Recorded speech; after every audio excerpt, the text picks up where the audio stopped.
What is up, my people? Welcome back to more CS news as we slowly approach stage 3 happening in just a couple hours this morning. I could not be more excited. I know I've said it multiple times throughout this major, but we're ready for some hype matches. And to show you guys those best of ones, we are bound for some upsets today, okay? I think we all knew it when we looked at this list. And hey, maybe this is the one day of the entire major where everything goes its way. But aside from maybe Vitality, and if we get the Na'Vi that we've been hoping for several months now, besides those two matchups, I can see a lot of these going in some upset fashion. So good luck to all you coin holders, and also good luck to some of you Team Liquid fans, as our last NA organization is in this major. For how long, we will not know, but they actually had a peculiar move, announcing the official signing of Siuhy ahead of their major appearance, which is interesting because, correct me if I'm wrong here, I thought people were thinking, okay, maybe we wait to see how Siuhy is on loan from Maus before we sign him, get a major under our belt, see how this run goes in the major,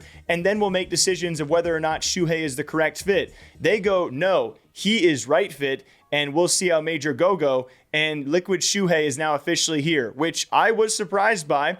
And they also announced a little music video where the guys like Nerds were singing in it, which was kind of good. It's not Boomich good, all right? It's not Boomich singing, but congratulations to Liquid Siuhy. He is now officially signed with the team, which is very exciting. And so he's going to be a mantelpiece. So who else are they going to continue to build around? And if this run does not go well, who do we see go bye-bye? And as per usual, guys, thanks to Skin Club, our major coverage sponsor. It's a $300 knife giveaway down below for a Bowie knife, lore, minimal wear. If you guys want to enter, you can click that link down below and deposit any amount on their site. If you guys don't want to enter, that's okay. Maybe just leave a comment down below what you're sipping on right now. I've seen a lot of pop fans out there, not a lot of water and coffee, or coffee and chocolate milk people, but we need more of those. And again, huge thanks to Skin Club. They'll be covering us throughout this major coverage, and I really appreciate it. So again, shouts to Skin Club. That giveaway link will be down below. But back to the news, because it's not stopping anytime soon, as this one was a really touching one. I mean,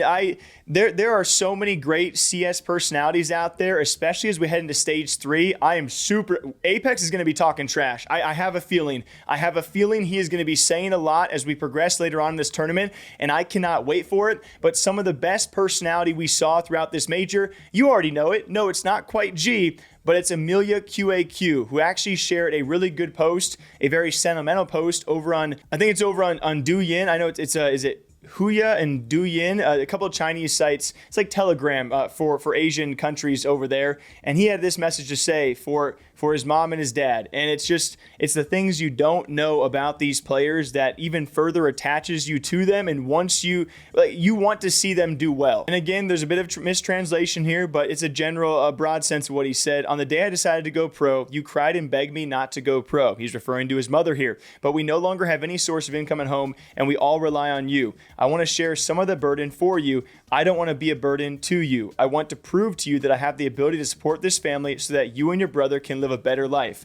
Dad, it's been a long time since we last met. I miss you. And it's just things like, I mean, I got like chills reading it. I don't know if I'm taking this like too much to heart, but I just, after not knowing much about the player, and then through the course of the last week and a half or 2 weeks, seeing his personality and how crazy he is, and he's very funny, and the way he played up not just the Brazilian scene, but the Chinese and Asian fans out there too, and to everyone around the world. It is really touching to see stories like that. Just a kid out there trying to support a mother who didn't even want him to go pro, and now he's proving on the main stage, hey, I can do this, I can support you. And I'm assuming also a late father there as well. So Emilia, we love you, man. And stories like that really just make it so fun to keep on watching Counter-Strike, and what these players, you get to see what they're truly playing for. Now, beyond that, though, some other players we get to see out there, that being ZywOo taking a little bit of a laugh at Ropz. I hadn't seen this clip before, so thanks to the guys over at Reddit, because Ropz is Mr. CSGO, right? Might as well call him Mr. CS2. And yes, I still have his...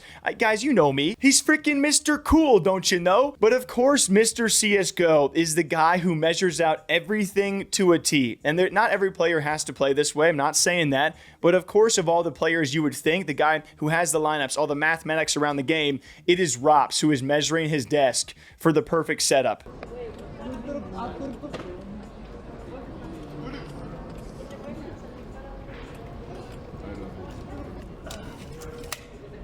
celebrate. Semi-final, okay? So we give everything.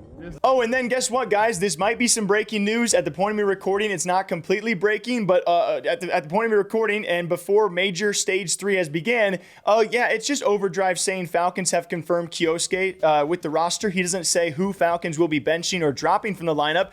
And I don't know. I could have done a triple upload today. There's so much news breaking. All of these teams are confirming that Falcons have been out for about 72 hours, not even, and they're already potentially making changes, which I assume that Overdrive is a good source on this whole thing because he led the whole thing off, and we've known it's been a thing for a while, but it seems to be confirmed. And so all eyes are on a potential for Tesses or for Magisk to be replaced. Or my wild curveball, I think Kyousuke is going to actually be coach.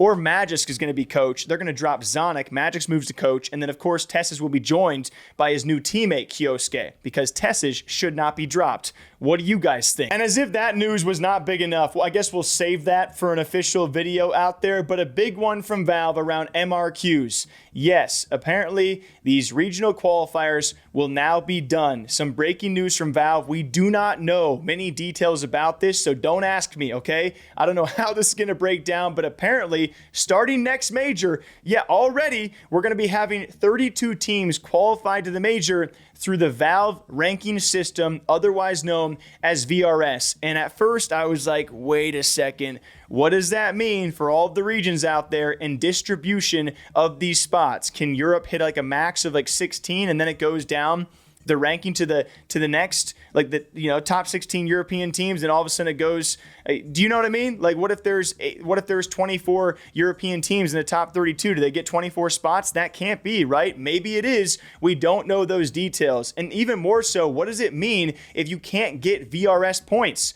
To which Sponge says, hey, an open system has to have open qualifiers because otherwise we're never going to see teams like Linvision and Chinggis Warriors and a lot of South American teams and North American teams be able to earn their points in the VRS rankings to even in the VRS system to actually get anywhere. It's just going to be the teams who can actually attend LANs and manage to get invites who will be at the major, aka the same 32 teams pretty much every single major.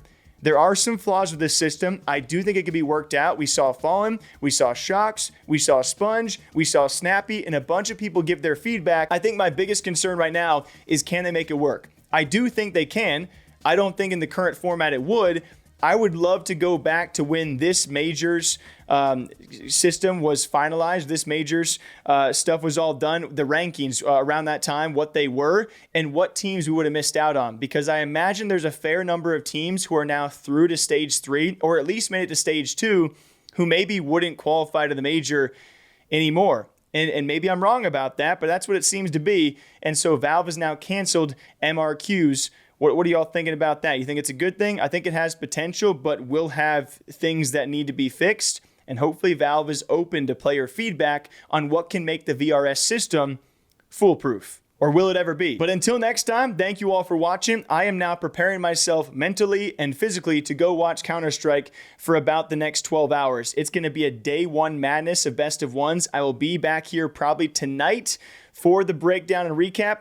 I just have a doctor's appointment I got to go to during it, so I hope he doesn't mind while he's looking at like my body and like this sounds in my lumps and bumps that he's all of a sudden going to be like, "What are you watching there, son?" And I'm like, "It's FaZe Clan, dog. Let me be, doc." And then he's gonna ask if there's anything else. Never mind. All right, till next time. I don't know what's going on. I'll see you guys back here soon. Take care. Bye-bye.